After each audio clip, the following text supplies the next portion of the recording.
විරුද්ධව රාජ්‍ය විරෝධී වීමේ චෝදනා නගා ඌව මරණ දණ්ඩනයට නියම කළා තියෙනවා.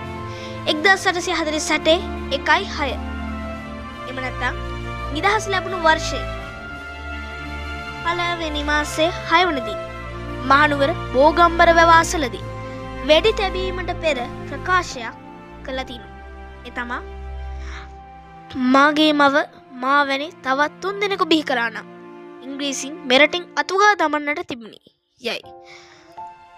ඔහු අනුතුරුව සෙබරුන්ගේ වෙඩි උණ්ඩවලට එඩිතර වහ නොසලී පපුව දුන්නේ.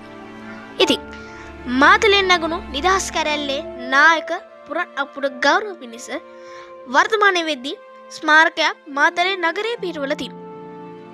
ඔහු සිහිවීම පිණිස පාසලක්, කෞතුකාගාරයක්, මාවතක්, චතුරස්‍රයක්ද ඔහුගේ නමින්